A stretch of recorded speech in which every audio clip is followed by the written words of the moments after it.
So yeah. Um, well, hey, welcome to the Trampled Underfoot Podcast show. Your hosts, Mark Lindsay and Eloy Escagedo, and we're here to rock and roll, chew bubble gum, and take prisoners because we're not that like we don't want to like Yeah, permanently ruin. yeah. Yeah, And I treat prisoners kindly. They're sentenced to picking up rocks in my backyard. That's all. I and I I Just move them. I treat them probably just as kind, if not kinder, because I'll say you prisoners out there are already in a prison of your mind. Who And knew that's we could get who knew we could get that deep this early? it's pretty late for me actually, but um. So, anyways, I don't know what's going on. I got a question for you. Uh-oh. Um, This is the start. This is always the start of some mhm. strange. Now, this is not really strange, but you'll be the judge of that. This is one of my favorite times of the year. I have a few. I like Christmas, New Year's. I can take it or leave it. It's just another trip around the sun. 4th of July, you know, Memorial Day, things of that nature. But this is one of my absolute favorite times of year for one reason and one reason only. Marshmallow Peeps are back. Oh yeah. That is one of the joys in my life. I even did a little shake there, a little shiver. There's one of my true joys is Marshmallow Peeps. Well, hell, I mean, I haven't had one of those in quite a while, but my palate Mhm. has not that but it's like eating. It's like getting a fistful of sugar Mhm. and just Yeah, slamming it is what it absolutely. is. That's half of the fun. I mean, yeah, I like the hollow chocolate rabbits, and yeah, the little Easter egg, robin's egg things. Whether they be jelly beans or the malted milk balls or anything like that. But marshmallow peeps, yes, sir. And I'm telling you, if you let them hang out until summertime, get kind of stale and a little bit crunchy. Mhm. Pro tip: roast them over a campfire. Excellent. I was at the Wally World Mm, and talking about food. I mm, guess this is where this is going, at least for the moment being. mm. I do have something to add to that since we always hitch a ride on the topics that we're Sure. on. I was at Wally World and I've seen it a few times, but and I've seen it before, but I can't help and you guys out there tell me and Mark you tell me, but are they pushing they are they pushing plant-based substitutes for all sorts of like frozen stuff and this and that? Because I saw that and it's like with apple pie or apple pies. What do you call hot pipe? What do you call them? Chicken pot pies and pot pies in Okay. general and other things, where it's like, and they make it look like as exciting as possible, all plant based, Mhm. and it's like that doesn't thrill me. I want to know something's dead inside that pie. Yeah, I've noticed that quite a bit. I mean, each of the fast food restaurants has their own, plant-based burger. And I Yeah, got no I got no problem with it because I'm all about options. I had a similar discussion a few years back with all of a sudden gluten-free was the big thing. And I have zero problem with that. And because there are a lot of people that need that. There are people that legitimately, have celiac disease and things like yeah. that, and they need that. You're a glutton for punishment on this one. R. I see what you did there. Um, so the plant-based thing, I don't have a problem with it because, like I said, Yeah, I'm all for options. Give the people, I mean, vegetarian, vegan, whatever your stance is, I don't really care. But if they want a pot pie, great. I mean, yeah. you know, I'm all for it. Give people choices. Well, Mark, I hate to break it to you, but in my perfect world, every other human being would be eating the same meal at the same time. Even when I skip a meal, it would Mm. be clocked, and there would be men on towers and women with machine guns, and they'd be strategically placed all across different cities and towns and hamlets. And Mm. if someone got out of line, off with them, because in today's world, if there's one thing that we've learned is you have to toe the line. Yeah, Anyway, right. Let me know how that works for you. Nah, I'm all about it. I mean, there are people who have religious grounds they won't eat meat. They have moral yeah, grounds they won't eat meat. Just or those just are the some first. some people just don't like the taste. I mean, now personally, I think eat beef because the West wasn't one on salad. But that's my opinion. You know, so who am I to shove my opinions on somebody else? Look, there's Like like people. like like we do every week here from 6:30 Pacific, 9:30 Eastern Right, on right here but on the but, YouTube channel. But but don't we don't force it. It's all a mutual exchange of, people still have the ability to sure. change the channel. So but yes, it's true. There's people with that like thick mustaches, thin mustaches. They like comb overs. They like bald. This. Some people like to eat at Burger King. Others with Pepsi Cola. Uh, Mhm. co- you know, 2% fat Yeah. milk. And so, that is a great thing. But and so I obviously I agree, and I'm obviously, as you know, but I have seen an extra little ramp up Hmm. of the plant based, Yep. and I find it curious, because most people like their animal, their Yeah. you know Me. meat, and so, but I find it curious how they like emphasize the plant based as a selling point kind of thing, but like awesome. Yeah. And I look at it, and I personally look at it as like, no, no, Yeah. you know, Yeah. I'm with you there. I mean, you know it's but I still think that there's room in the market for it. And you got to think about it. These are companies. They are in business to make money. If there wasn't a need, they wouldn't do it. If it wasn't selling, they would stop. You know, it so I think the market is going to decide at the end of the day what's going to happen with all the plant-based proteins and what have you. And some folks genuinely like them, you well, know. let me So say this about that. So in a standard sort of scenario, but I also saw, and obviously we've all been seeing, where you go down the aisle and you'll see like, and it's reminiscent of some other thing I'll tell you. But you go down the aisle and you'll have stuff in the freezers and whatnot, but then you'll have this whole section of, say, potatoes, frozen potatoes, yeah. or a whole section of like breads, Mhm. like totally missing that week. Oh, and Yeah. then another week is this, another week is that. So um, there's that, due to all the things that we're aware of. Sure. Um, Not much, very different, but the selectiveness of, you get one thing this week, maybe not the other, is reminiscent of what would happen in places like Cuba, where you'll get rows and rows of, say, I don't know, tomatoes in a can, and then the rest of the store is empty, and you have the tomatoes. So you walk in, and then like you go to the cheese section, and there's like one cheese, like literally one, like the whole Yeah. thing is empty except for one thing of cheese sitting there, and then there's lines, and then this whole thing, and it's like all of it is like, and it's bad management.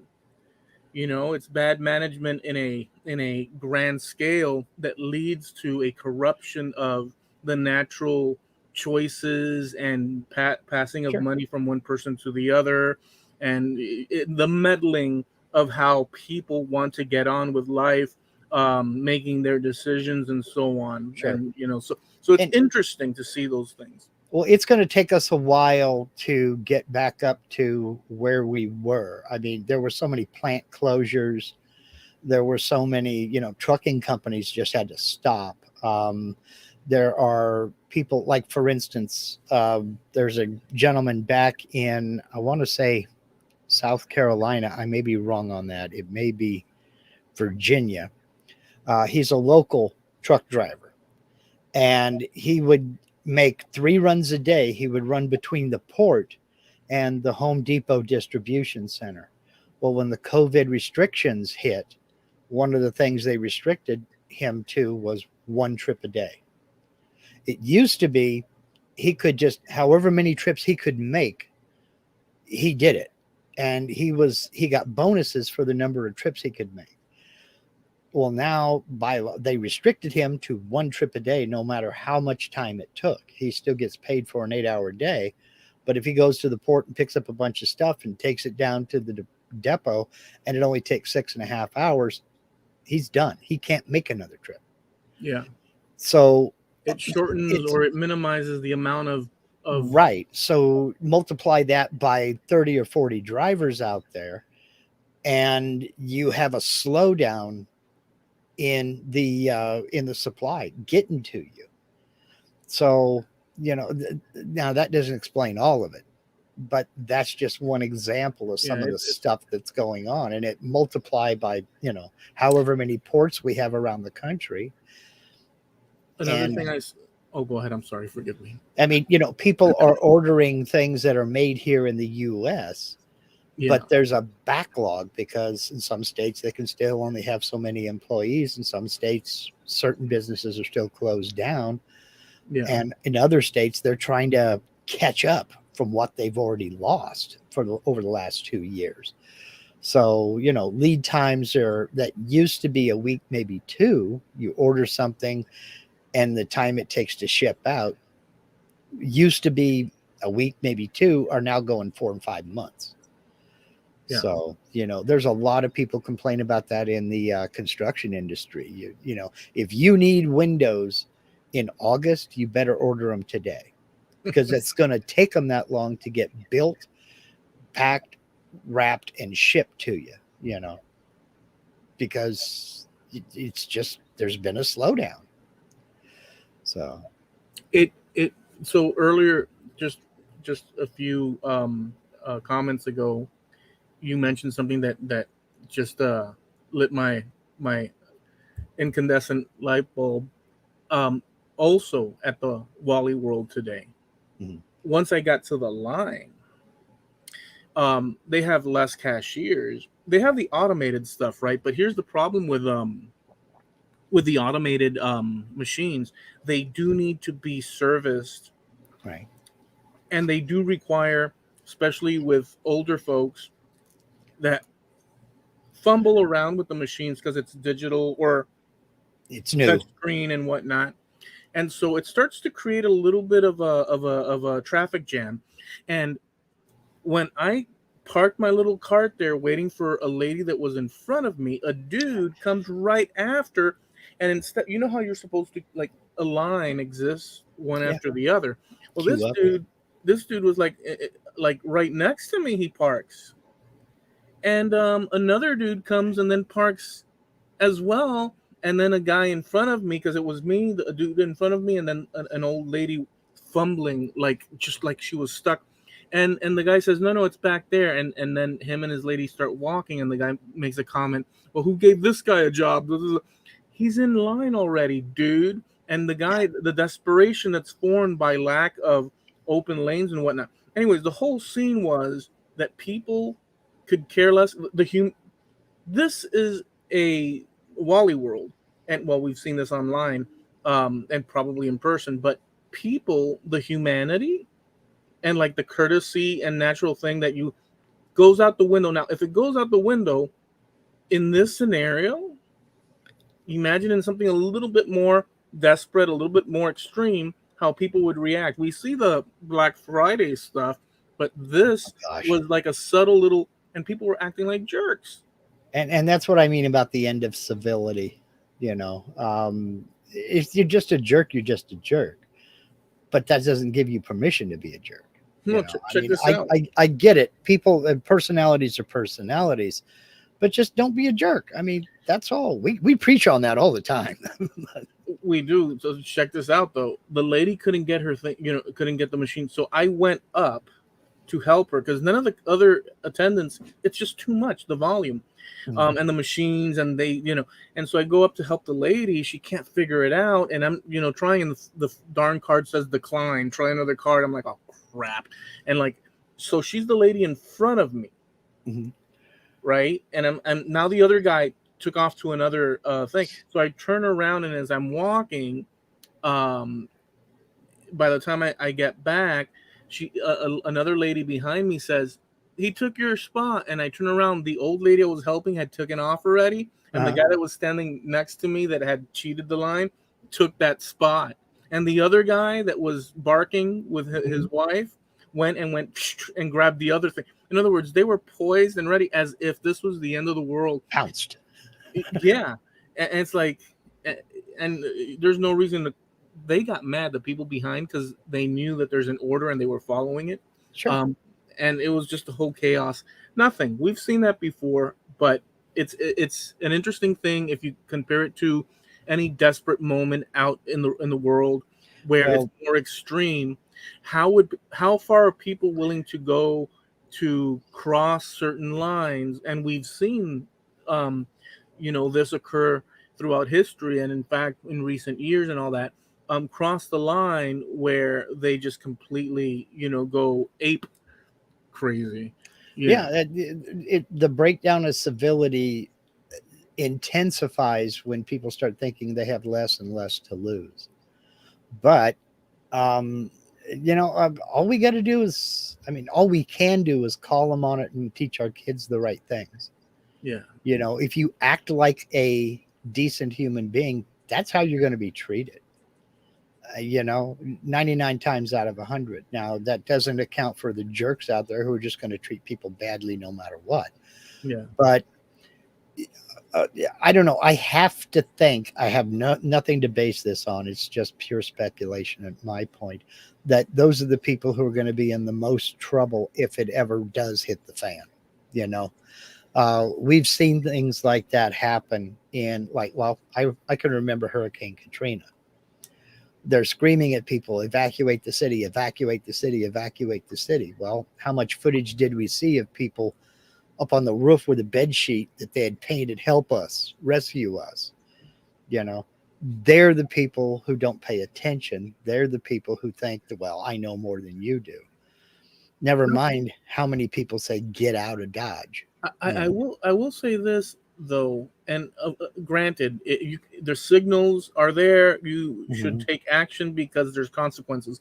But I will say this: in cases like that, there's a lot of situations. Like, I'm just thinking off the cuff right now, but in cases of mass, so there are people that have the ability, and there's people that don't have the ability, be it economically, be it physically, and the city only can support so much shuttling to and fro, and housing. They did have places to go and whatnot, and people didn't hear. Some people also. So there's a situation, and nobody expected what happened. But so there's all these. So let me just say that there's all these factors involved, but at the end of the day, governments, local government can't force everybody into a facility because that would be likened to a Nazi concentration camp. Regardless of the problem is the intention side. So somebody can have the best intentions and truly provable best intentions, but the concept of taking a person's freedom to screw everything up is a dangerous line. Nobody's talking about that at all. And you had people locally, and I'm not talking about the government, forget the government. I'm talking about the weather forecaster on your TV saying this is going to be bad. Hit the road, get out now.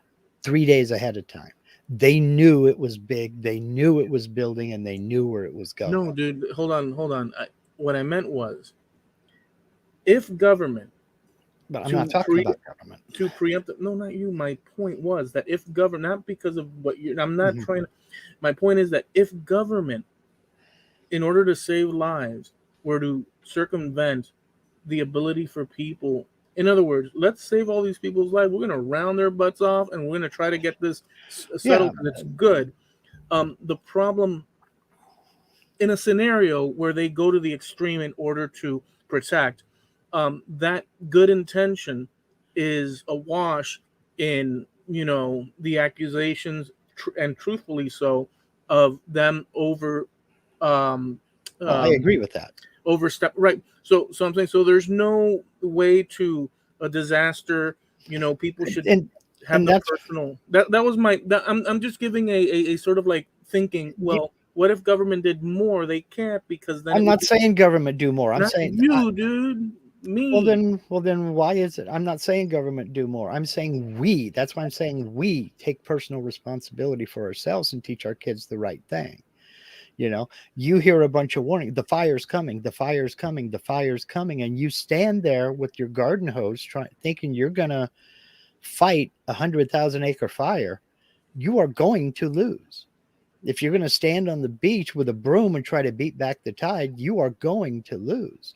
When you are warned, this is bad, get the heck out of Dodge, you've got to take responsibility for your family. You've got to take responsibility for your kids and for yourself and get out of Dodge, because having that bed sheet standing up on the roof going, help us, help us, help us, just don't cut it. What if nobody made it in time? You know, you, you, I, I'm big on personal responsibility, and I'm big on civility towards our fellow man. You know, no matter who they are, whether you like them or not, agree with them or not, we can still be civil. But part of that civility is personal responsibility. I don't mean anybody has the right to walk on anybody. We have the responsibility to get out of the way so nobody walks on us.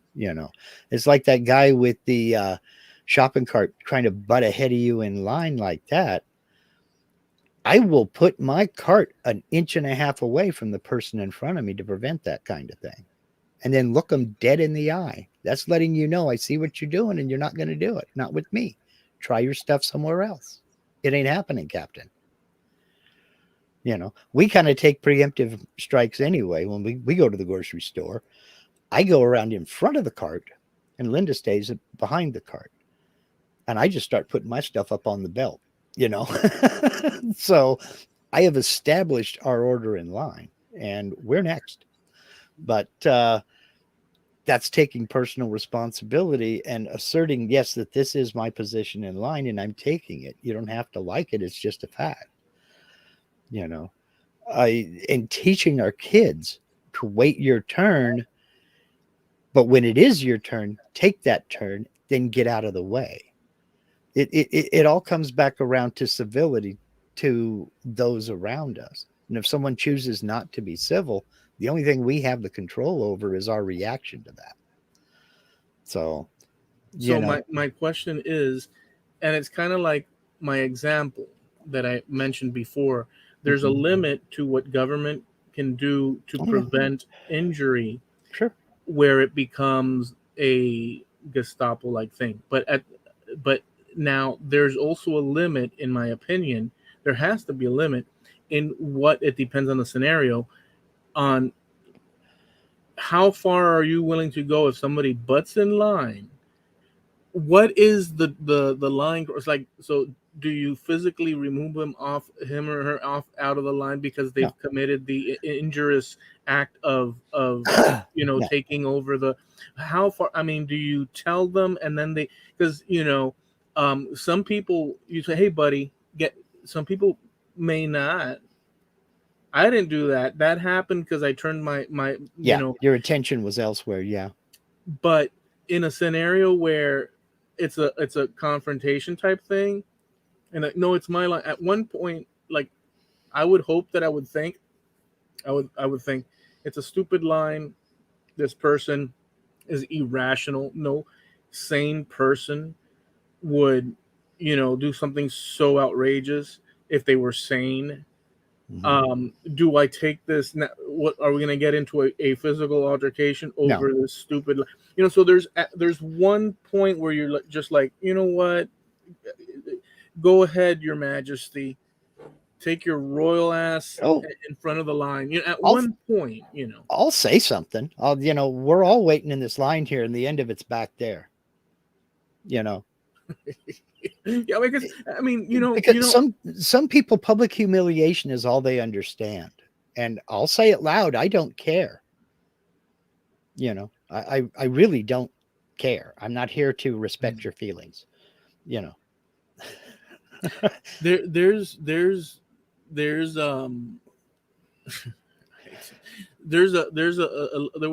a lady at the Home Depot where years ago, and maybe a couple years, 2-3 years, but I remember the incident because it was so hilarious because I had seen it on TV before.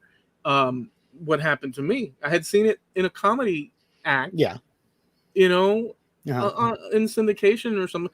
And so I'm standing there with my car at Home Depot, and a lady comes right behind and says, "Oh, excuse me, can I go?" And I didn't even have time to think. I saw a lady there. She said, "Can I go?" I said, "Okay." And she brings over her cart full of crap when I have much less stuff. And by that time, she, ushered over, and I'm like, "Well, what the hell?" And well, there you go. Yeah. And it's so inconsiderate. But my initial reaction, you see the lady, and it's so momentary. "Oh, can I go? Sure." And then, it's just like, come on, lady. Yeah, For real? I do get that, and I don't know. Part of me, but I've seen it in small towns too. Part of me says there's a lot of that in the big cities, but you can't blame it on the big city because I've seen it in small towns too.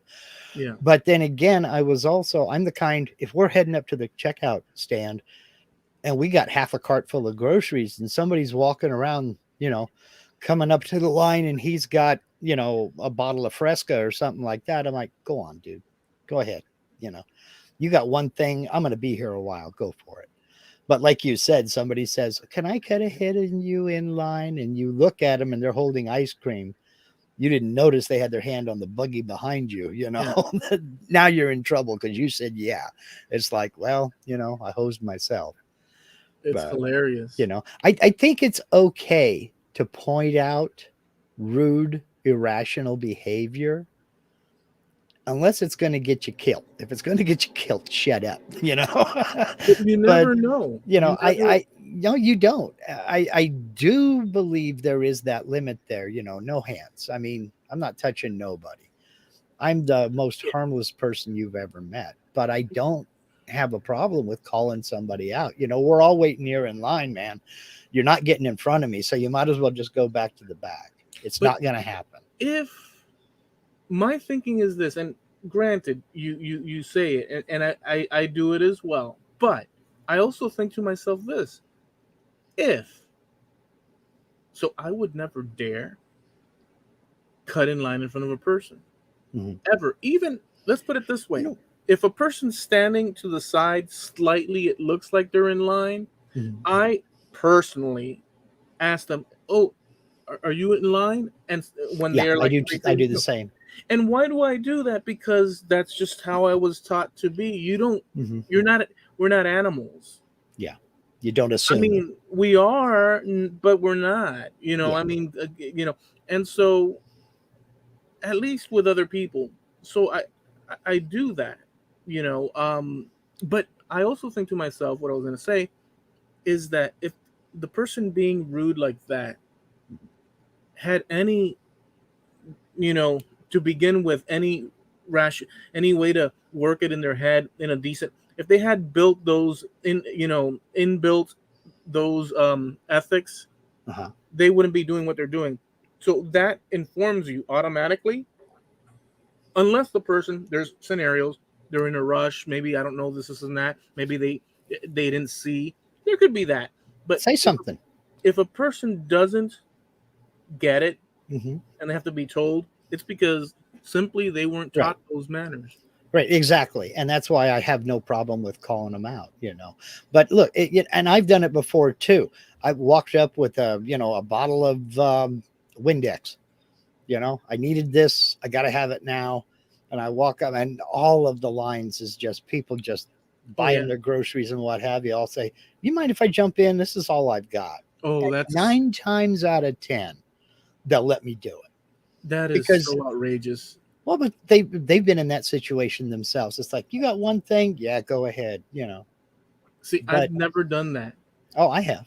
and I'm I not don't trying mind to. I'm not trying to say. because I'm not trying to say, hey, I try to extend the same courtesy to other people. If you're walking up with a 6-pack and I've got even if I've got like 8 or 10 items, I was like, yeah, go ahead. You'll be good. You'll be done before. It'll take me longer to argue with you than it would to let you go. So yeah, go for it. Yeah, go ahead on. sometimes it's better to let everybody get the hell out of your way and then just go And blip, and blip. that's part of being civil. Get out of the way. Get out of other people's way. We're taught from birth almost, stay to the right.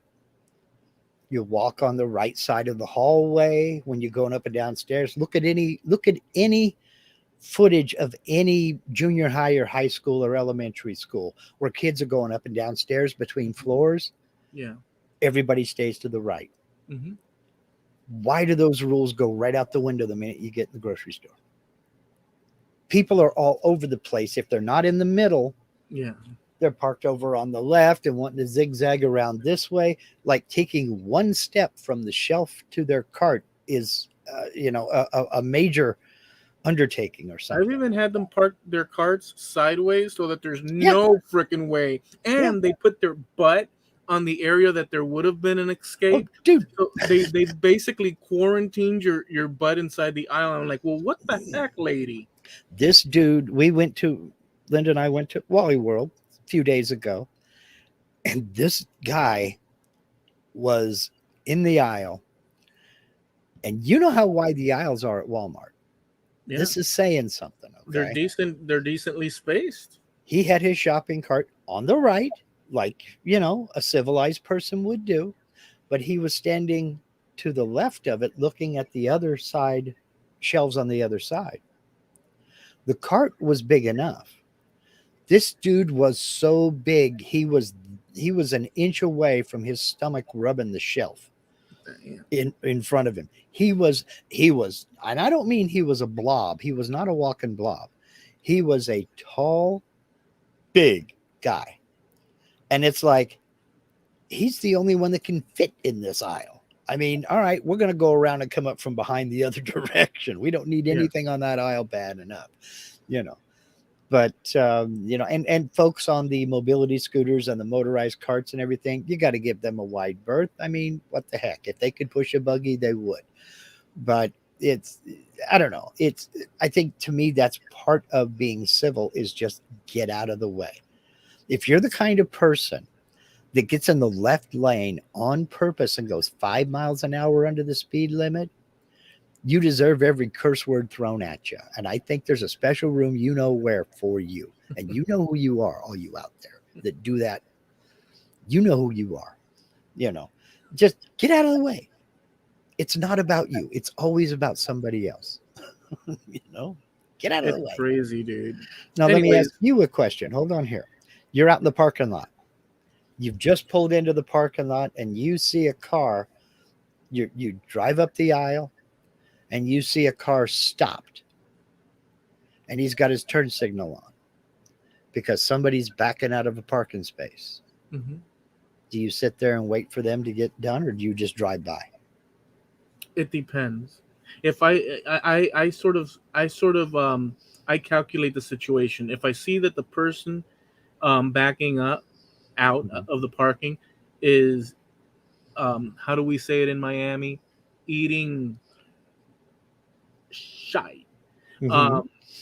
And the other dude, if I see a situation, mm-hmm. I'm like, screw this, and I will do that and take, because they're. But if I see that they're all on point, like there's an actual method to the madness occurring in front of me, like I see that people are focused, antennas are receiving and sending information, then I'll wait because I know things are. Yeah. But if it's chaos, I'm out of there. Yeah.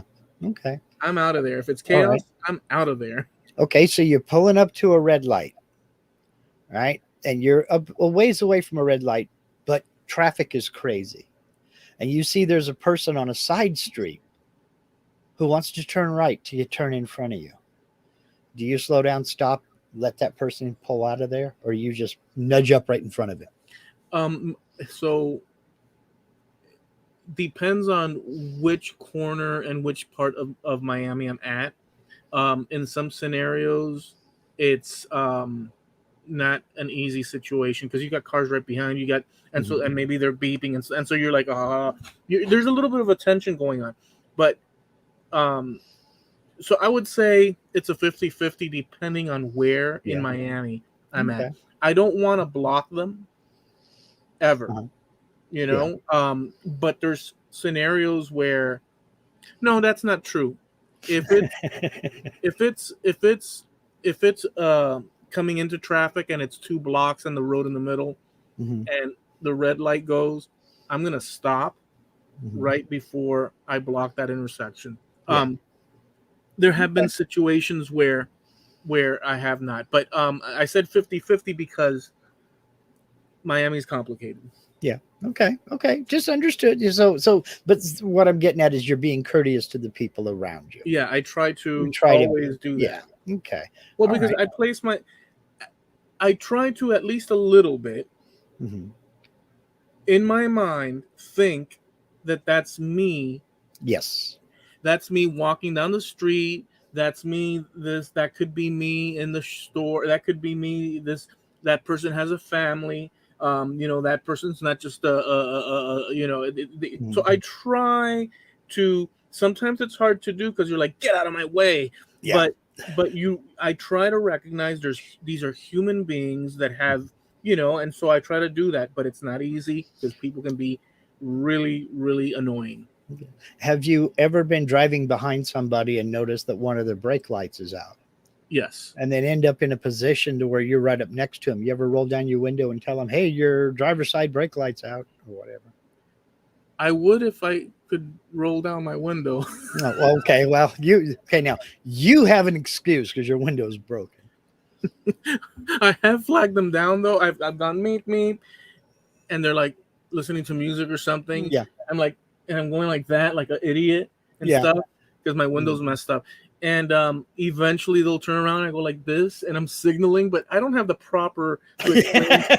I'm doing like this with the hand, and they're looking at me, and finally they sort of get that something's wrong with something outside in their car, and they'll wave like that. But I can't really, you can't do it just like that.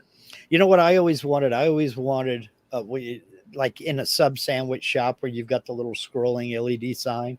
I always wanted one of those in my back window. Yeah. Just to send a message to the guy behind me. Oh yeah. Or, placards, that you can lift up, you can't drive where the dam or whatever, Well, I did a UE when I was in Chicago back 25, 30 years ago, for a week. I left at night in the rent-a-car, and I was driving to a mall because I wanted to get an CD or cassette, whatever. And I drove through this cold. I mean, it was snowing and everything, dude. And I'm a Miami guy, and I had passed the thing, and so I went and said, "Screw!" In the main highway. I went around. There was nobody there, dude. In this highway, it's Chicago. And I turned around, did a UE, dude, right in the middle of this huge. And you're not supposed to do that. I even knew that. I'm like, there's nobody here. I don't know where I'm at, and I'm not gonna keep going. I don't know. So I just went like that, and a cop, woo, right out of nowhere, dude. It's like I'm in. It's an incredible out of nowhere in Chicago, and the guy stops me and says, yeah, can I see your ID and stuff and this and that? And I gave it to him, and I said, you know what? I know I'm not from around here, and I missed my stop. And you know what? I know. He said, well, we got to be careful and this and that. And he just let me go because he saw I was out of town. He was like, go ahead, man, and this and that. So it was all cool. But yeah, sometimes we do stupid things, and there's no excuse. Yeah. Oh yeah. It's it's things happen. I mean, yeah, that's happened to me a time or two. And in fact, that's where I learned that the official greeting of South Carolina is, you ain't from around here, are you, boy? Because that's usually the first words out of a police officer's mouth, Very, And then very classic. I only got pulled over twice in South Carolina, but both times in a company truck too, I might add, when I was working for the cabinet shop there in Savannah, Georgia. But yeah, what can you say? It's, I don't know. To me, it all comes down to being civil, because I do believe that you should treat people the way you want to be treated, you know? Yeah. And it's like you said, sometimes I've been that guy sitting there for 10 minutes trying to make a right turn and traffic is just miserable. And you're kind of, hoping for the kindness of strangers to go on ahead, Yeah. but then I try to get the heck out of his way, because I don't want to be that guy who gets let out in front of you in And traffic he regrets it. and then just moseys on, looking Yeah, and around. the dude that gave you a in Mhm. regrets even, and then might not do it for the next guy. These Yeah, are things that, yeah, and these are not like extremely extreme mhm. honorable things. These are bottom line basic Sure. behavioral stuff that Yeah, should be run of the mill. yeah. If you get to the door first, you hold the door open for everybody behind you. Yeah, I mean, that's just. regardless. And if you're the second or third guy in, you take over the door duty and then pass it on to the two or three behind you, I Yeah, mean, I mean, no, I'm not the doorman. It's not my job, but I'm not that competitive. You want to get to the Pepsi before me? Go ahead on. They've got more than one. Go for it. well, So, the other day I saw, maybe we can transition to, I don't know, because this has been the food and manners. Um, but the other day I saw, it was one of these shows that just plays clips and stuff and talks about people's behaviors. Um, and it was on the news, and it was a lady, like it was Black Friday in some Walmart or some toy store, I don't know what, and everybody was bum rushing, and there were like stacks of, it's like it's some sort of ritualistic, animalistic, herd, strange thing. So a lady, they're all scrambling. A lady freaking dove into the boxes so she could cover a couple of them, of uh, like doll or something. So one lady dove onto the thing while other people were scrambling and grabbing the boxes that were falling from the tower that she had dove on. And one lady with her child in tow had like 4 boxes, and another lady came up that didn't grab from the tower mhm. and reaches to try to grab one of the ladies, and the lady starts with the child, starts fighting her back. The lady that didn't have any, when they were, the mother was fighting her back, turned around, grabbed the box that the little girl was holding, and yanked it the hell off out of her hands, and left the girl with the box and hauled ass away Well, over a stupid box with what? Okay, I don't know, because as you observed, I don't know exactly if it was a doll or this. It was just yeah, like these rectangular or yeah. square, flowery boxes. I don't know what the hell was in it. I can't imagine, unless there's a brick of gold in there. What the hell does it matter? Like, without seeing what's in there, I would take all those boxes and flush them into the canal. Like, I could give a crap, even if the boxes were 3 times Well, as big. I could give a crap about all the unless it's a but then again, I don't know what was in it. But the point is, above doing that to a person, I mean, come on. yeah, they're the first ones who are going to be in serious trouble if it ever hits the fan. I mean, you see how they react to only 200 dolls in the store. You've Yeah. seen how they react when all the power goes out. They start breaking windows and going into stores and what have you. What would happen if the worst did come to pass and the power's out for 60 days? I mean, we can't imagine life without the internet. What are we going to do if the power goes out and it's out for a couple of months? You know, people think they have a hard life now. Wait till they can't jump into their $250,000 Tesla. Okay, you've eliminated that possibility. Now what? Get on your bicycle, my friend, because that's all you're going to be able to do. And where are you going to go? Where are you going to go? Nothing is open. You know, your food options end with the end of refrigeration. And a case in point, we went again to Wally World. Honest people, hashtag not sponsored. We went to Wally World, it was last week sometime. And I don't know what happened, if they had an electrical problem or what, but every refrigerator case was covered over and taped off. You couldn't get into it. They had no power going to those refrigerators or freezers. And you would have thought, a volcano just blew up over on the toy aisle or something like that. People were actually, what do I do now? I can't get, the refrigerated or frozen stuff. What do I do now? And you can see them wandering up and down the canned good and dry good aisles, just what do I do now? With us, it was just kind of a temporary problem. That's why we went again today. It was because we figured by now they've got all that mess cleaned up. And sure enough, they did. Everything's cool. As long as they have the frozen liver every time I go, I'm fine. I don't But know you about can you have guys. you can have mine. You can have mine. Where I was gonna go with this whole Marshmallow Peeps thing, Yeah. hashtag not sponsored, but Peeps people, have your people call my people. We will do lunch. I was gonna ask you about the holiday candies that were always your favorite, and it doesn't matter what holiday, you know. Yeah. Let me But think. but then we got into this other topic, which I find a little bit more fascinating. But that's okay. You say you want to transition. Yeah. Let's transition, because that's one great thing about Peeps. They don't require electricity. Yeah. Or group participation, to be frank. Yeah, honestly, And around here they don't even require a wrapper because they ain't going to be around that long. I liked Peeps. I also liked the Cadberries. I liked those as a kid. I wasn't too fond of, when they'd give you like the huge, either the Christmas Santa Claus chocolate or the huge. Mhm. I mean, I liked it, but it was like it's all chocolate, Mhm.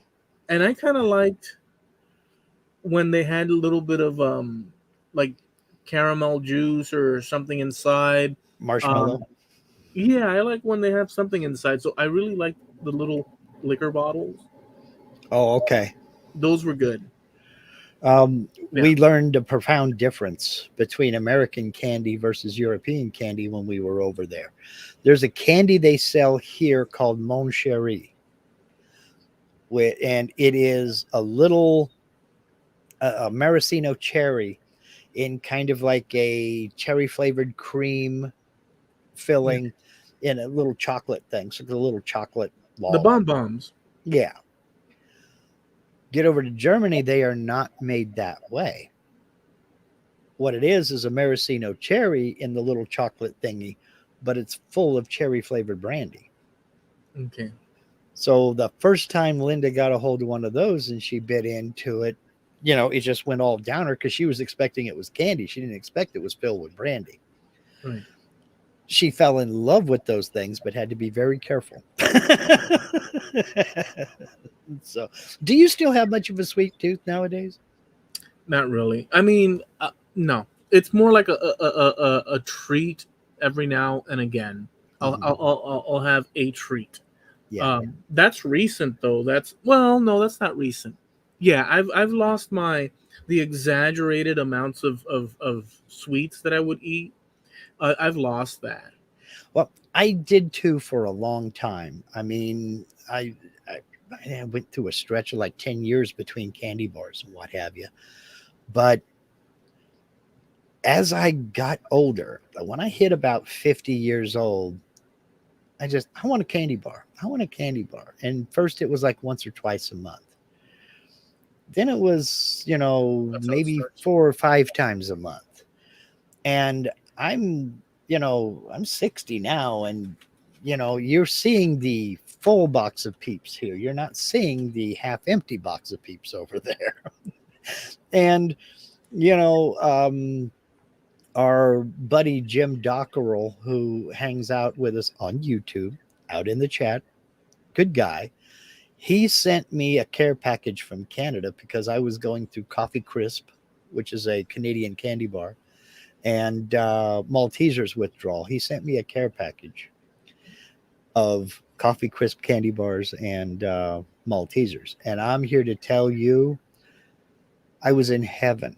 And they lasted me. I weaned myself off, and I milked those for about 2 months. So I'm out again, but I know one day soon there will be more down at the store. So thank you, Jim Dockerel, wherever you are. I do appreciate the gift. It was absolutely fantastic, but it has become a more progressive thing. I find myself wanting candy more often now in my 60s than I did in my 30s, 40s, or 50s. So I don't know if this is an age thing. If I don't know if I'm reliving my childhood, because I'm also going back and watching the old Saturday morning cartoons. Well, my grandmother, further down the road, but not my dad, but my grandmother loved butterscotch candies, the ones in the cellophane, yellowish, orange Yes, I know wrapper. exactly what you're talking about. Yes. She loved it. So there was always a bowl full of the stuff. And years after, because she'd eat them in the patio, she'd eat them in the living room, she'd sit in the kitchen and eat always.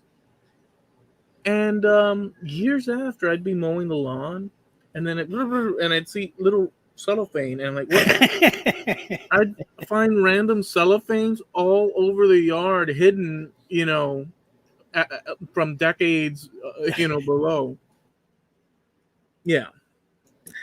She liked sweets and stuff, but I think that's person to person. Although I do think there has to be something to do or be said about uh, a nostalgia, or I think we're cyclical in many ways. We arrive at certain points, and each era has its own unique sort of set Mhm. of where you're at.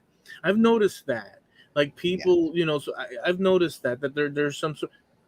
I can't quantify it, but yeah, I Well, think so. the main reason I mentioned that it may be a an age type like thing is because I'm not the only person that I've seen do that. I mean, my grandfather on my mother's side, the whole time I was growing up, I don't think I ever saw the man eat a candy bar. But when he hit his about his mid 60s, they would start showing up. Always a first it was a payday, with the caramel nougat and peanuts. Yeah, But then pretty quick it was what was it, the Nestle's $100,000 bar, the caramel with the chocolate and the Rice Krispies on it. yeah. Then it was Nestle's Crunch, and we're talking one or two a day, and it just kind of progressed. My grandmother was the same way with the little butterscotch, and heck, for many years, my wife Linda, her thing was the little similar to those butterscotch candies, the little peppermints, the Okay, little yeah, white candies with the red stripes around the yeah. edges. I mean, Hmm. there was always some in the house. Yeah, those were good And, too. and then we found, bags of lemon drops and horehound candy and things like that. And it was just, it kind of snowballed from there. And now there is one grocery store that we go to, the one of the first aisles we hit. She always hits produce first. I hit the meat aisle first. Then we go over to the international foods because they have some European candies in there, and we try new things. And I mean, it's just that we both get two candy bars and off we go. Sometimes hers make it home. Most times they don't. She eats them in the car. but, but we found our favorites that way. I mean, I don't know. I don't know if it's a nostalgia and a second childhood thing, or is it just the reawakening of the sweet tooth? Well, we do need. Well, I don't know that we need, but there is something to be said about the instant gratification Mhm. of a sugar dose into the system. Um, there is something. I mean, so to be fair, over here in Miami, the biggest sort of standardized, everybody does it, is they go up to a little window in any shopping strip and they get a Cuban coffee or any of the variations of the Cuban coffee that they sell. You get a small, which is a cortadito, which I don't know what the translation, but it's like cut in half probably. So it's a smaller little version, and then you get your Cuban coffee, which is the regular whatever, and then they have the little shot glasses. So those are the three main ones. Well, they contain sugar, and they will accelerate your butt like nobody. That's why a lot of people get the sense when they come here that everybody's like very fast and they're very intense. They're all hopped up on caffeine, huh? They're all hopped up on caffeine, dude. Caffeine and sugar. Yeah. Yeah. So that's where people get. So yeah, I get mine through that, to be honest with you. Yeah. Which, by the way, when we started the show years ago, I was drinking the regular standard American coffee, and then one day at Wally World, I saw one of the Italian machines, which are the same ones that Cubans use, except the only difference between an Italian espresso and what a Cuban would do is that they'll take a little metal aluminum cup receptacle, and they'll fill it with sugar, a few spoonfuls, and then the first first drops of coffee, they'll pour it into that little metal thing with a spoon. They'll sort of stir it and beat it until it becomes a sort of like a paste. And then once the coffee's brewed, then they'll drop the coffee and it'll mix with that paste. And so that's a little different, whereas you'll have some people use lemon, like the Italians will, or lime. They'll do all sorts of things. Well, with the Cuban thing, it's that. And it's a rush, dude. It really is. Well, anyways, I started with the American. I bought that, and I said, let me do this so I can balance it out with the American coffee. And now I find myself percolating, brewing Cuban coffee every other day. Well, you got me all hyped up to try it. I mean, you got me started on the Cuban sandwich, the Cubano. Yeah, that's a very good And sandwich. I finally got one. And oh yeah, it's an absolutely fantastic sandwich. So now you've got me all hopped up to try Cuban coffee again, and there's no place around here that has it. So I don't know if that means you can make your own. You can buy a small. I don't know what the Italian. You can buy the small the Italian little espresso machine. Yeah, and get some. You have to have espresso packets. You know they're like a brick. Yeah. And you just do that with the sugar, like 3 or 4 sugar spoons, and then when the first few drops start to come out, you pour that, and then you beat the crap out of it until it becomes a foam, and that will be your standard coffee as far as what they do. Yeah, I mean, we had an espresso machine, but a couple of the seals broke in it, and I never did get them replaced, and we ended up getting rid of it, and I need another one. So. Espresso's good. It'll get you really hopped up, like you were saying. Well, yeah, if you take a cup like this, it sure will. Oh yeah, but you don't do that. I mean, no. That's suicide. We found that out over in Europe too. There was we were in Paris with my parents and got into this little cafe, and we each wanted a cup of coffee in the morning, and they made the little shots of espresso. And that kept us going for the whole day. It took forever to get it because they weren't expecting 4 people to come in and all of us want coffee and a pastry. But we did it, and it took a while to get it all. And they served us each one at a time, because they had to make each cup individually. It's not like America where they got a big pot sitting on the warming plate. So they say that. I know we're nearing the end, so I'll just say this, and whatever you might. They say that, and I've heard it said that for coffee, Seattle is the bomb because that's like where all the stuff is at. And I know that Starbucks started in Seattle, or I believe that's the case. Yeah, they did.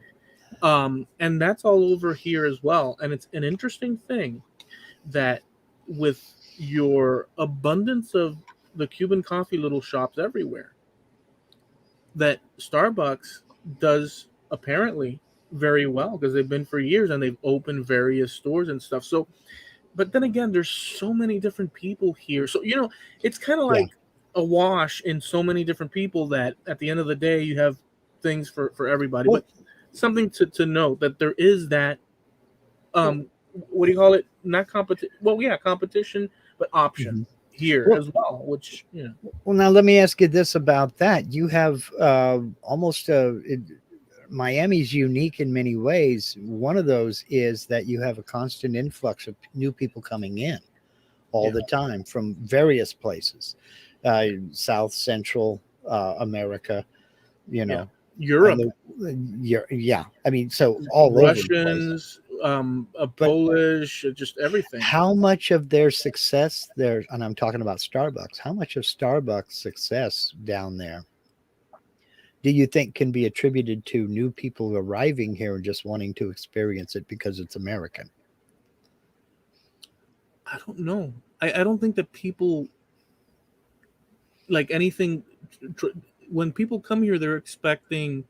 Well, I don't know what they're expecting, but I'm assuming that they're expecting some sort of international hub, Yeah, where there's no, you know what I'm saying? Like let's say if you yeah, go to the South, which we're as South as can be, but you know what I'm saying? Like the I do. South, if you go to like some place in Georgia, Alabama, or Mississippi, I guess you would be thinking of like Southern, cooking and many of the things that, here I don't know that you have those options, but Right. it's so Well, blended in. because I can only imagine if you're from Colombia, let's say, and you have never seen a McDonald's in your life, but you see how many people go in, you're going to want to try it.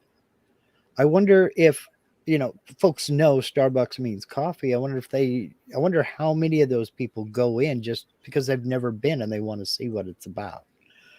You know, Yeah, I know a lot of people do want to immerse themselves and try out all things American. Do you think there's much of that there, or? yeah. People cross pollinate, Mhm, let's say, yeah, with their food choices, mhm, big time.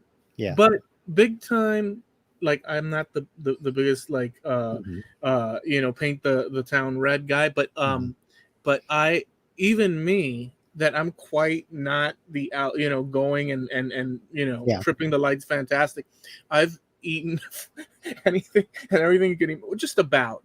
I haven't done Thai food though, and we have Thai food here. I haven't done that. It seems too exotic. Maybe one day I'll take, but I always end up in some of the other multitudes yeah, of shops, yeah, um, whenever I do. So I would assume if that's the case for me, that likewise people yeah. out there that are adventurous here in Miami would be like a buzz with the, Well, because you can do Peruvian food, you could do mhm, just, there's all sorts of stuff. yeah, yeah, yeah. It's Okay. endless. It's endless. I was just curious, about it. Maybe that might be one reason. Obviously, it's not the only reason, but that's one reason for their success. When you're talking about difference in cultures and things like that, there's Yeah, just how many people just want to try it because it's American and they've never had it before. I would say the way I look at it is you have all your different Latin American restaurants and shops and Mhm. this and that, which is kind of like, it's expected for Miami because I mean this is a international hub. Right. I mean literally a world just. But then you have these American standards you see across the country, not Sure. just here in Miami. That kind of, so if somebody's homesick or somebody, you know what I'm saying, or Yeah. somebody's, that's the standard base and they have it Yeah. in the middle of all this other And stuff. and You I know, heard that from a lot of the soldiers over in Germany when we were stationed there. Was it didn't matter where you went. If you went to McDonald's, you knew what you were getting. If you went to Burger King, you knew what you were getting. You didn't have to guess. There was no language barrier there. You could look up at the board and you could say Whopper, Whopper, please. And they knew exactly what you meant. There was no language barrier at all. You just paid your money and you split. And yeah. so there was that sense of familiarity there anyway. That's Okay. one that's one thing. I'll just say this because this is another topic for another day. But I'll just say this: that's one thing that's very different. Another thing that's very different. Miami's very different than any other place in the United States. I've not been to all the other places, but according to what I read and living here and what just and the places I have gone, Yeah. So it's take it for what it's worth. But the language thing, which we've talked about in the past, Miami is unrepentantly the people generationally. I mean, this is not 100% true, but it kind of is because of that you said, and we've talked about. There's a constant influx, so it is quite. It is quite. You can expect to walk into a place and a person address you without jitters, or without doubt, or without in Spanish, like all the way as if you were supposed to know, guaranteed everything the person's saying. And it's not until you make the signals that's not that they will then stop, and then whatever they'll switch over to English or some other language. Yeah. This place is multilingual, but obviously the main thrust is that. So that's very different than when I was in California, and I talked to someone in Spanish, because I would do that. Because over here, I'll just say this. So when you go to a certain store or a certain restaurant, you're like, let's say a Nicaraguan restaurant, you're not going to speak to the ladies. Oh, I'm bilingual, so I can, but you're not going to, since I'm bilingual, I'm not going to speak to that lady that's going to help me, with my food and whatnot. I'm not going to speak to her in English because I know that she does not speak English. And it's like a given.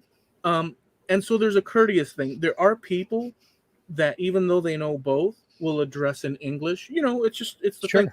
And then the lady has to go through hoops and all this stuff and whatnot.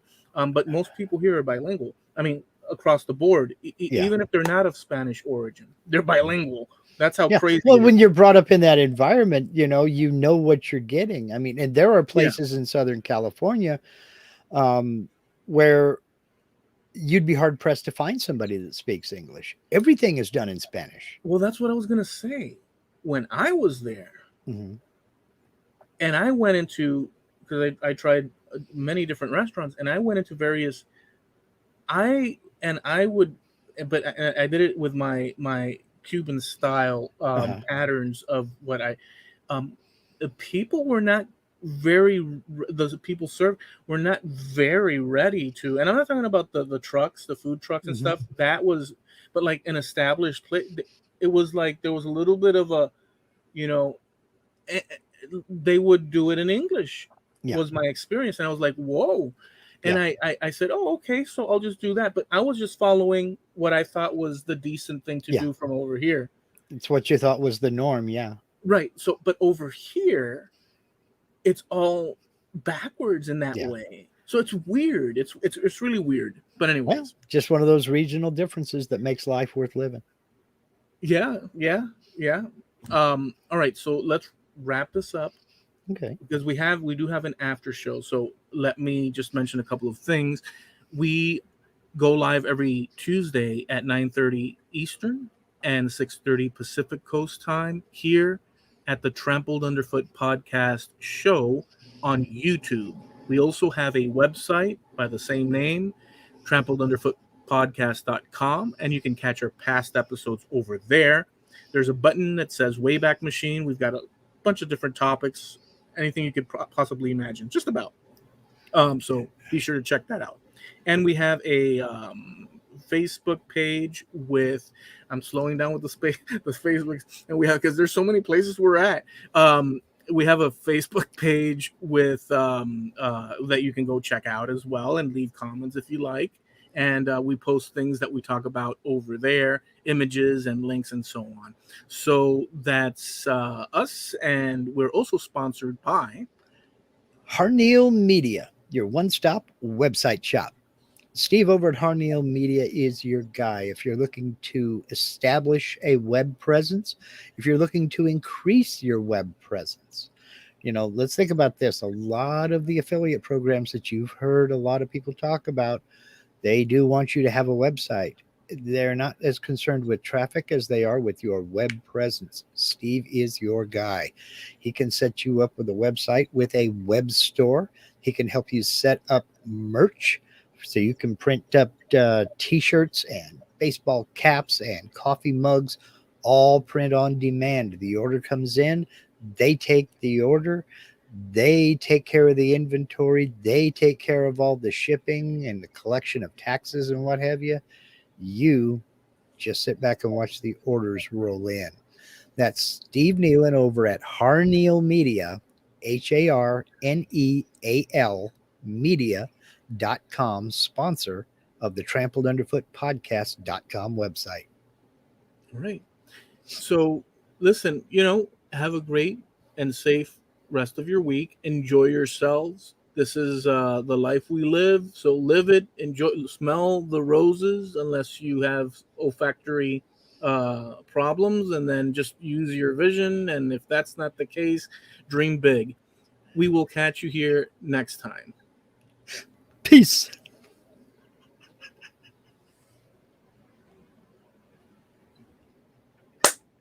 If you can't see or smell, dream big, huh? No, because I kept removing stuff from the person, and at one point I said I gotta stop because Yeah, I'll leave. I know. That's it. I'm gonna make up a meme. I'm gonna find some inspirational photo on one of the stock photography websites. It says, if you can't see or smell, dream big. Yeah, I'm gonna make a meme, and I'm gonna. Well, no, I said one thing, and then I followed through with it, and it led to another. I could have kept, and I would have left just a torso sitting on a chair or something. Keep digging. Pretty soon he'll be a hollow shell of a person.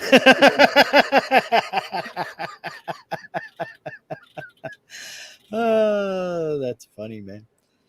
Oh, well. Okay, let's see here. Let's cruise down the list of stuff here. Hey, Shaylee, the Midnight Scroll Her, said she must be talking about Peeps. She likes blowing them up in the microwave. Yes. The first time I saw marshmallow in a microwave, I thought I'd invented a new organism. Have you ever put a marshmallow in a microwave oven? That I can remember, no. Oh, you got to do it at least once. You got to do it at least once. I mean, they'll inflate to like 50 times their size. And you're like, whoa, it's got to stop. There's got to be an upper limit. There ain't. And there's not. Not that I've seen anyway. Not that I've Wow. Let's see here. Evidently Steve was warning Shay about us. They babble for about an hour, then they go back and read all the chat and talk. Were we babbling? I mean, it depends on your perspective. Yeah, I guess. Hey, I learned a new Scottish slang word today, and it's called havering. What? Havering. Okay. Or, haver. I'm havering. And it just means to babble, to talk trash, to talk bollocks, to just, so when you're just kind of havering, he's havering again. Havering. Okay. I don't think I'll forget that. Havering. Yeah. So now you know what I mean if I say, oh my God, he's havering again. Let's see. Oh, yeah. Steve had another one. Vegetarians are the free range food source when cannibalism comes around. That may very well be the case, Steve. But what are the plant-based people going to do? I mean, they better hope they don't become zombies. I mean, there's legitimate reasons, and there doesn't have to be a reason. So I understand that you had mentioned before. I'm just saying, to me, it's like, I don't know. I didn't see that much of the plant-based, and then all of a sudden, plant-based galore. And I'm kind of like, no, well, it's good for the chickens. Yeah, I mean, there is that, but it's also a case of every few years we have to have a new fad. I mean, it was oat bran for a while. That was the big thing. and then it was flaxseed, and then everything went gluten-free. I mean, when you're looking at a Snickers and it says gluten-free on it, you know things have gotten out of hand. Yeah. Of course it's gluten-free. It's sugar and peanuts. What did you think it was going to be? But, so it's just organic foods. But Yeah. see, the businesses and these farmers and the companies and everything else, they see this trend. They got to jump on it. I mean, it's not good enough that Burger King has a plant-based burger. Now McDonald's has to have one, and so does Wendy's. And then next thing you know, they're everywhere because everybody tries to get on the new bandwagon. And we'll see how long it lasts. I mean, that's another reason why it doesn't bug me, is because I think it's going to come and go real quick. Yeah, but what I don't like about, in particular, I never tried it, but because it just seems icky, but a pot pie with chunks of, Tofu. vegetable. Yeah. It just, and the chunks are that. It's like, I don't know. I don't No. know. I'm with you. It's not for me. It's not anything that I want. But I mean, if that's your jam on, my friend. Go for it. I'm all about the options. I think it's great. And if they could come up with a gluten-free pizza dough that people who need that really like, I'm all for it. And I'm the same thing with the dietetic foods, because there are people with diabetes who just can't have certain things that we both like. I'm for that. I'm all for that option. Give them something more. We have a friend who does have celiac disease. She's in my wife's weaving guild. And she said she loves the fact that everybody's jumping on gluten-free now, because that gives her more options. She gets physically sick if she eats gluten. Fun fact. So, Fun fact, or interesting fact, or just a fact. I don't know if it's interesting or fun. Originally, no European was able to digest milk. Right. I do know that. None. I do know that. Then, at a certain point,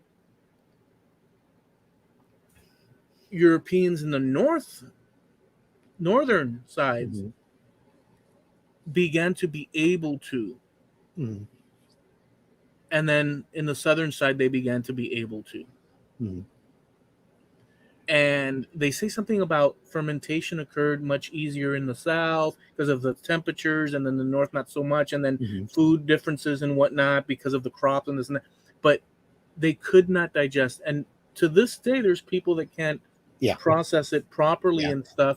And so, but most people can do it, and it's a source of incredible nutrition. Sure. Yeah. In my opinion. Yeah. And it's the same thing with peanuts. There are people that do have legitimate allergic reactions to peanuts. They can go into anaphylactic shock and die. And it's the same with walnuts and other various nuts. Go ahead. The Greeks would not eat. I mean, eventually they did, but at one point would not eat legumes and certain things, because, not for any other reason, that they thought at a certain point, I forget what but in a certain part of their history, that those grains, or those, what do you call them? Beans and whatnot, contain the souls of the dead.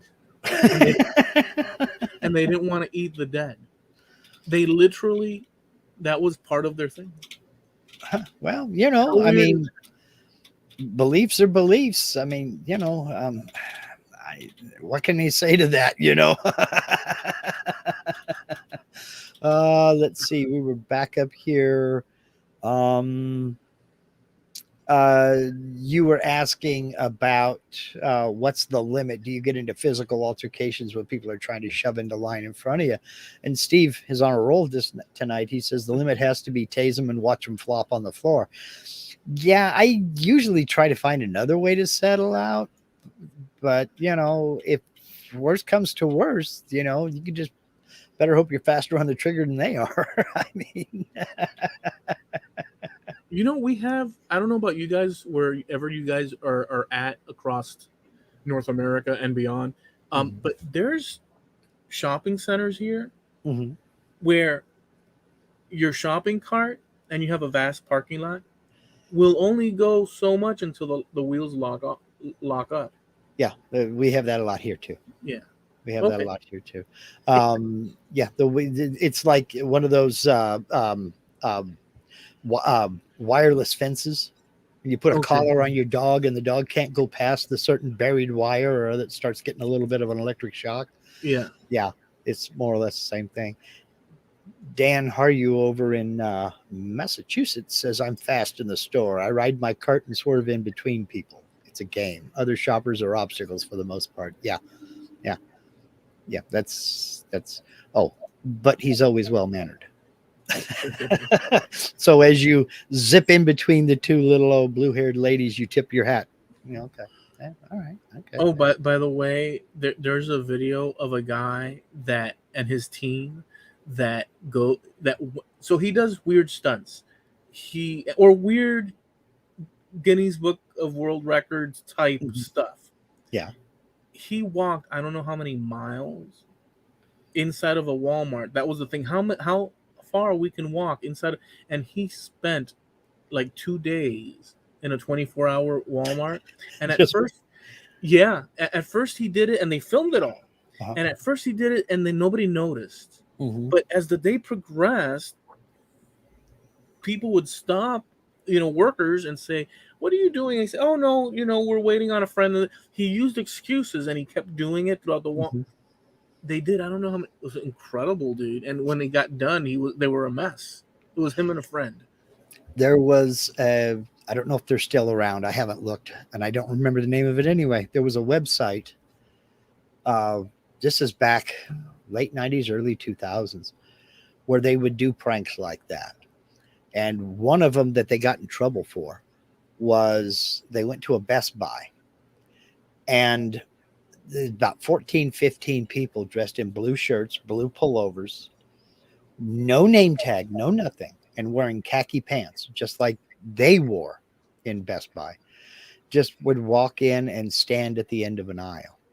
And if somebody came up to ask him, "Where's the where's your mouse pads?" he would say, "Oh, I don't work here. I'm just waiting for a friend." And That was people what would they be, were told to say.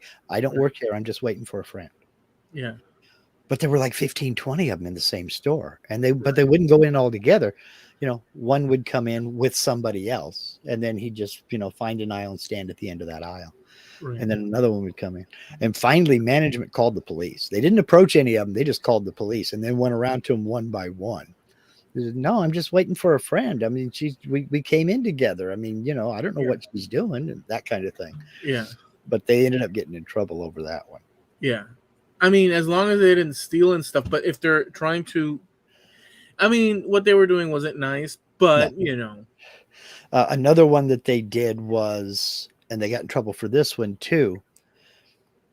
It was when U2 got in trouble for doing that rooftop concert.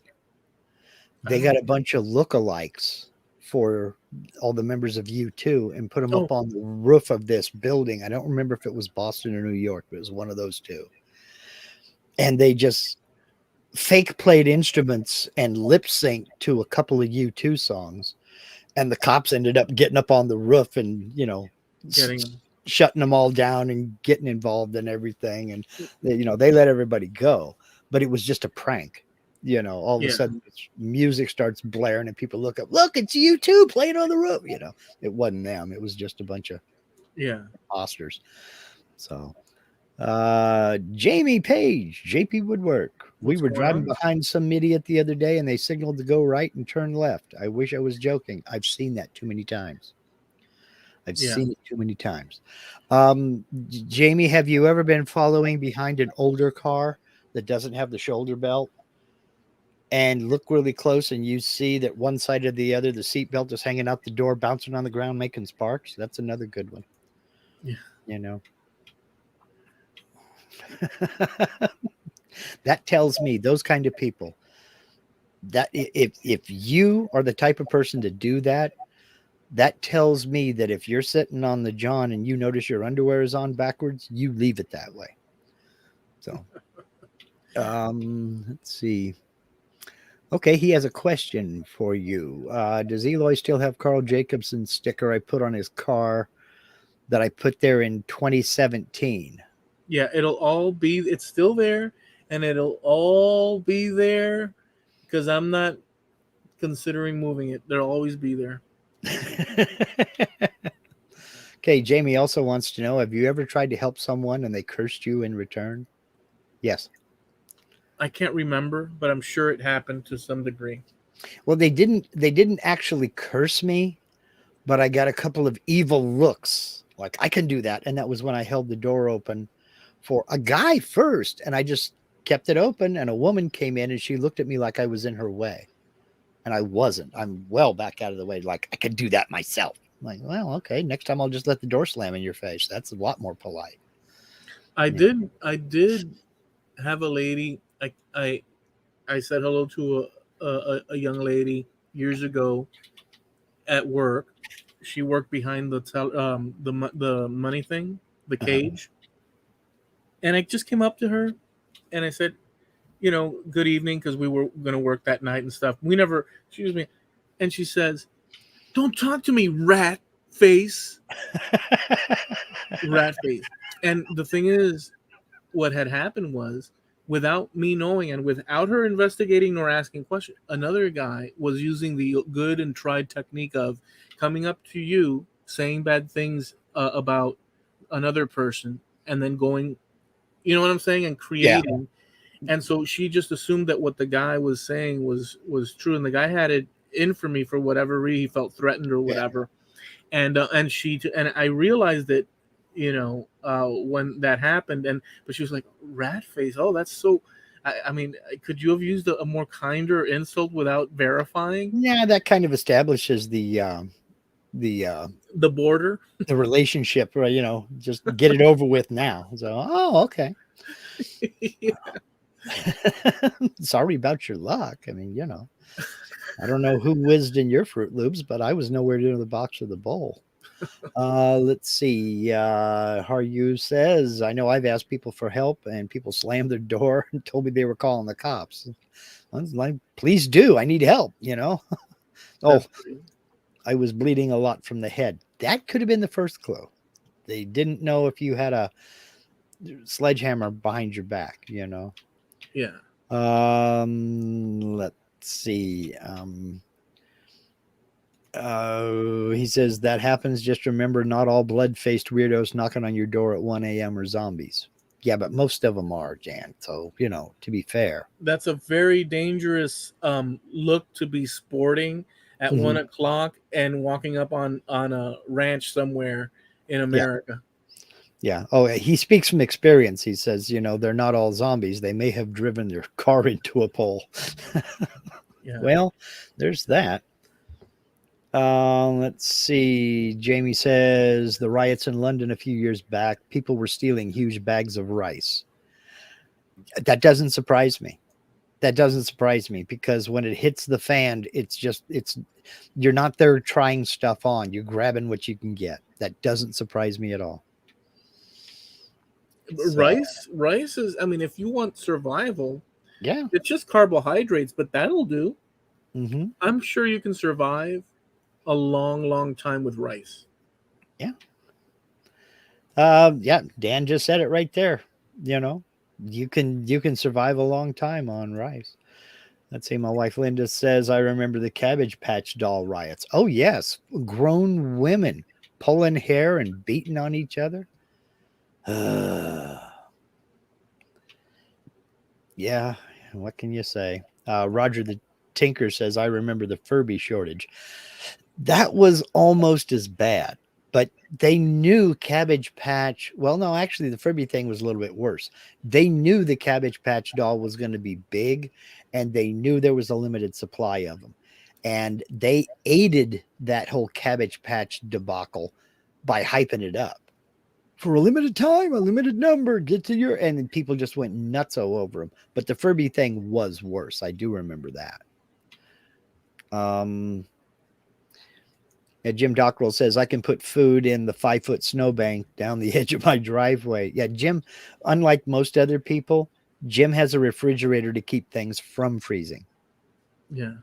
So, and Jamie says, remember the chicken shortage at KFC of 2021? That was a UK thing. That didn't happen in America. Yeah, no.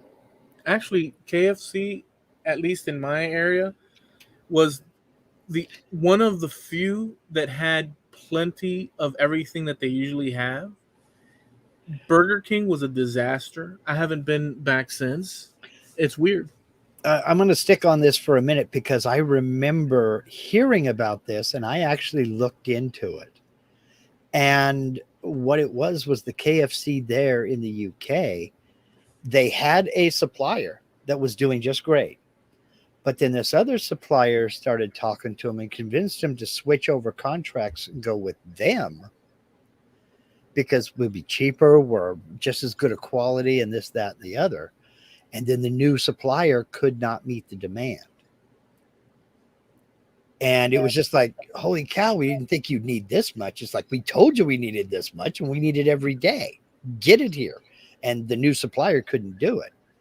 And it took a few weeks for the old supplier to gear back up and get that flowing back to them. So, yeah, there was a chicken shortage at KFC in the UK. So, JP Woodwork. That's what started it all. Maltesers, discuss. I'm not drooling. And even if I do, I have a napkin. So, yes. And I did thank Jim Dockrell. Thank you again. And I know you acknowledged it. Okay, here we go. Jim says chocolate covered almonds.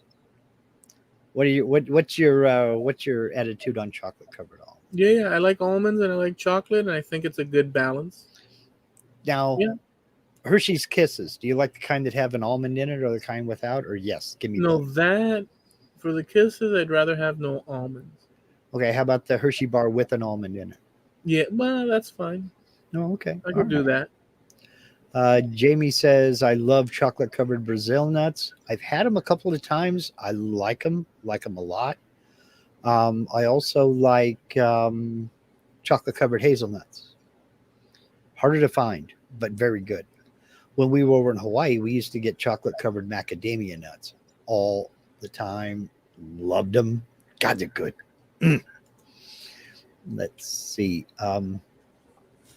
Okay, this I'm interested in, Jamie. You got to link us. You got to tell us about it. He has a show called Saturday Morning Cartoons. Really? Why am I just now hearing about this? I mean, come on. Do tell. Is it a podcast? Is it a YouTube thing? What is it? Okay, there's the thing right there. I have a candy dish that was my grandmother's. She always had lemon drops in it. So I do too. Yes, there are lemon drops in that candy dish right now. And you just walk by and occasionally reach up, grab one. Those are good too. Lemon drops, yep. Yeah. See. Taza? What's up with that, Al? Cup. That's cup. Spanish. Okay. Cup. Okay. And it's funny. In German, it's Tasse. Tasse. It's the same. Yeah. Well, did you know? I didn't really know this until I. Did you know what the definition of Indo-European? Oh. But you've heard it around. I've heard it around. The mother language of all Europeans. Yeah. Where all of our languages sprang from. Mm-hmm. Be it the Latin, the Germanics, all of it has a root. Yeah. Indo-European means Indian, mm-hmm. European. Yeah. The Indian language mm-hmm. plus all of the other ones that we are, from the Greek to the this and that, are all part of one nucleus origin. Right. I thought they kind of was a divide there, and they kind of split off, and some became the Hittites, and some became the what became the Indians, and everything else, and the others kind of moved off into Europe, and the divide Well, no, happened. but That's what I thought. the original language Yes, I do know that. Yes, was that of all those groups, but from there it just expanded in every direction. right. So eventually it expanded into what we have now. But I didn't know the Indo. I thought, to me, Indo sounded like within. In my mind. Oh, okay. Indo-European, I was thinking Indo within the borders of, and for instance, like a Basque language, and the Finnish as well. These are not Indo-European languages. These are things that aren't part of that expansion language that covers most of the. So there's groups that don't fall into Indo-European, and then there's the Indo-Europeans. I want to say it's Finland and Hungary. Finland and Hungarian, they're very similar, but different enough to be different. Finland, Hungary, Basque, and maybe one more that I can't remember, but those three are outside of the sphere of the Indo-European mother root language. Okay. Yeah. Jamie has a request. Eloy, make a video on how to make that. He's talking about Cuban coffee with an espresso. I need to try it. Make a video on how to make that, and I will second that motion. Yeah, well, I mean, you can look it up, and it's there already. Yeah, but you're our friend. You have a camera. You have a camera. You have a YouTube channel. Get on it. I can link you guys to it. Oh man, yeah, but it won't be Eloy's Cuban coffee. Come on. Oh, that's true. Because mine is the best, right? Well, it may very well be. How can I say no? How can I say yes? Let's see. I was talking about how fast food joints are the same worldwide. Linda brought up, except that you can get beer in McDonald's in Germany. You can. I also have to say they eat their French fries with mayonnaise. They do not use ketchup. Some of them do. Too. Some of them do because they've seen Americans do it. But when we were there, you got mayonnaise. Yeah, I do that too here naturally. Okay. I always have, mostly, and I mix it with the whatever sauce. We make our own dipping sauces. Yeah. Yeah. Now, a big thing out here, I don't know if you got it there, but a big thing out here is fry sauce, they call it. And it's a sauce for dipping your French fries in. Yeah. Yeah. Okay. It's a big thing out here. Yeah, absolutely. Love their fry sauce. They have their unique taste, and they're just little blends so that you can spice it up a little bit. It's good stuff. Oh, yeah. But traditionally, it was ketchup. But honestly, I'm not a big ketchup kind of guy at all. On certain things, I like it. On most things, I don't. I mean, when I was a kid, I loved ketchup on anything. I'd eat it. But, I don't know if that's an age thing as well. I mean, the number of times, Linda will tell you the number of times I put ketchup on my French fries, maybe every 35 times we have French fries, I'll have a little bit of ketchup, but mainly it's just salt and pepper for me, and that's it. I mean, on a burger, it's good. Yeah, in moderation. Yeah. Right. So it's okay there, but like fries, and then you're dipping in ketchup. To me, I find little pleasure in it. Now, that's a first world problem, but it's big time. Big time, because I mean that combination would be gold in many places.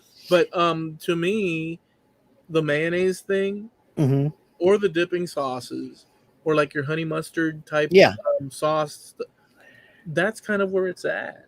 And when did we start that? When did America go dipping sauce crazy? In my opinion, it was in the 1980s when McDonald's opened up with their chicken McNuggets and the little square packets. And I know there was prior things, but I think not really though.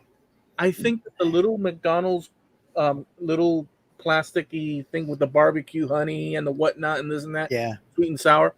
And then I'm not gonna speak as I was the originator of this, but I took it upon myself as a little kid to order the little dipping sauces plus some mayonnaise. I did that back in the 80s, and then I'd pour the thing in my own little concoction. I'm sure there were kids across America doing the same thing. And I take a fry, I dip the fry into the little container mixed with the mayo, and I go until it became this delicious combination. You're using a French fry to stir it with, yeah. And then I'd eat that French fry. It was like the first. It was the first French fry of the meal. It was my ritual, dude. You know how awesome that used to be? Yeah, well, Man. you know. Jim Dockrell has a great comment here. He says, I had my first Big Mac in years last year. Patty was so thin it only had one side, but which I guess makes it healthier. Yeah, but let's be honest, Jim, you don't go to McDonald's to have a healthy meal. You go to McDonald's for a greasy hamburger and fries. So the healthiest and most delicious meal is you take and you just get a clump of lard and ball it up. Might use something to make it consistent, some flour on it, and then deep fry that. That is a meal. You get a big plate of that stuff with some mayonnaise. See, that's your Scottish coming through, because in Scotland they deep fry candy bars. They deep fry anything. They have deep fried pizza. You dunk it in batter and deep fry it. That's my 2% Scottish. Yeah, that's what it is. Jim Dockrell has a good point that Linda and I have talked about several times. Why do they try to make vegetables taste like meat, but never make meat taste like vegetables? That's right, because meat is good. Because people want pulled pork, not pulled broccoli. I rest my case. Meat is the epitome, and the rest is just competition that doesn't meet the standards. Well, number one, it establishes our place in the food chain, but number two, it's just good. It's just good. That's all. That's all. It really is, dude. It really is. Yeah. And it's unfortunate too, because we are having to butcher creatures, but we're so savage, dude. And yet it's so delicious. It's just such a contradiction. Well, certain people are savage, but we're more civilized. We buy it at the supermarket or go to the restaurant. We're not out, we're not low crawling through the pasture and, slaughtering our own cattle. But I bet you if we had somebody else's. Rick French has a good one, because a good story never starts with vegetables. That's true. That's true. I was having some cauliflower the other day. Well, I don't know. Good stories can start that way. No, cauliflower, it's all good as long as it's accompanied with a steak. Cauliflower is good. I like cauliflower. I even like the cauliflower broccoli mixture. You can even slice up some carrots in there. I like that too. But stop trying to turn cauliflower into stuff that it was never meant to be. I am not going to eat a pizza with a crust made out of cauliflower. Stop it. Just quit it. Stop it. And Jim, piggybacking off of your comment about peanuts and legumes being the souls of dead people, it took a long time to convince Europeans to eat potatoes because they do grow in the ground. Yes, that's true. It took them a long time after the tomato was brought over to Europe from the Americas. It took them a long time to eat those too, because the fruit of the tomato looks very similar to the fruit on a potato. You let a potato plant grow up, flower, and then fruit. Yeah. They look very similar, but the one on a potato is poisonous. So many, many, many people for many years thought that tomatoes was. Potato has to be I don't know about the rest of the world. It has to be the central vegetable. Mm-hmm. It's so indispensable. I'm living proof of that fact that you can't. There's no such thing as a bad potato. It doesn't matter if it's a baked potato with butter, maybe some sour cream, salt and pepper. Yeah. It doesn't matter if it's a French fried, baked, roasted. I love roasted potatoes. Mashed. Smashed. Yeah, deep fried. I mean, potatoes, I'm a fan. Yes. Now, this I did not see. Did you see this, Rick No. French says there's a vid around of two guys spending the night in a Walmart in a fort they made out of a paper towel display. That I gotta look for. That I gotta look for. That's hilarious as hell. That is hilarious as hell. That I gotta look for. That's funny. Let's see.